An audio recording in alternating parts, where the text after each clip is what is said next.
So in this video, I'm going to discuss homework Z. So here in this lesson, you're going to compare properties of two functions represented in a different way. And then later on another video, I'm going to teach you how to solve polynomial inequalities by graphing.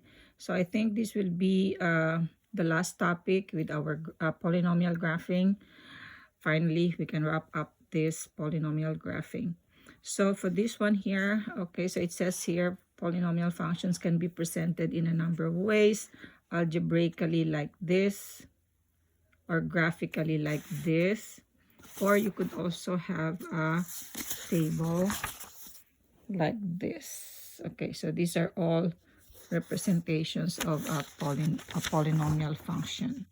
So let's study first before we answer the questions. Let's study each and one of these two functions given but represented differently. So this is a function, okay? So what can we see just by looking at the function even before we graph it? So I noticed that this is a negative coefficient and this is the leading term and it has an even exponent. So that will tell me about the end behavior. Okay, so this is a negative coefficient, even. I hope you know end behavior by now. So that will give you a down. Okay. I also noticed that this has a positive 72 as a constant. That tells me that the graph has a y-intercept of 0.72. And another thing is this is an even function because the coefficients are, the exponents are even and it could have a constant. So when I graph this, I will expect the graph to be symmetrical with the y-axis. Now let's go to this one. Is not the graph of this one, okay? These are not. These are two different things. Okay, so looking at the graph, what does it tell you? Okay, so first thing I notice is it has an up here. So I will expect the leading term to have a positive coefficient and an even exponent. Okay. Now, this one, okay, this means that the y-intercept is 0. Now, looking at the x-intercepts, I see that there are 3. -5, x equals -5, 0, and +6. So, since this problem, okay, indicate that this is a representation of a fourth degree. Okay, so I know, now I have to guess how many times, what's the multiplicity of this, what's the multiplicity of this, and what's the multiplicity of this, okay? So I should have 4 zeros here. Okay, and I actually have 3 only. Okay, because this one is repeated twice. Okay, why do I know it's twice? Because I should have 4 of this, right? So since I already have this, 1 intercept, 1 intercept. So this has to be an even multiplicity. So that would be, I will guess it's a 2. So if I were asked to write the equation here, I will say this will be x, okay, that's -5. So when I write the factor, it will be x plus 5. Okay, and then this will be x plus or minus 0, or just x here. And this one will be x minus 6 because that's +6. So when I write it in factored form, it will be -6. Now remember, there are only 4 zeros or 4 factors. So I would know that this one will be, so this is 1, this has to be coefficient is odd because it went through, and the lowest odd number is 1. Okay, this is just guessing for now. And this one went through, and the lowest is also 1. And now and this one is bouncing, so the lowest even multiplicity is 2. So I will just look at this. That is my first guess. It will give me a 4th degree leading term. Okay, x squared, x and x, so that will give me x to the 4. And that would give me an up.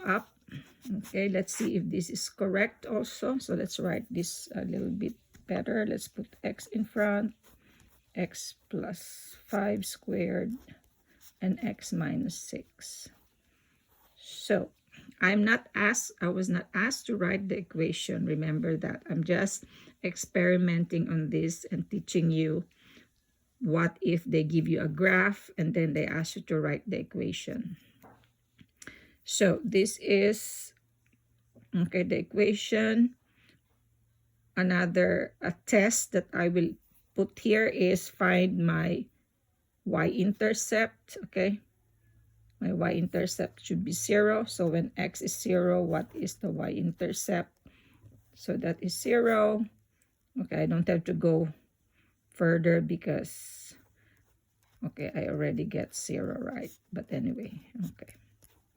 So the answer is 0. So when x is 0, y is 0. So that confirms our y-intercept. So this is our equation here. Okay, in factored form.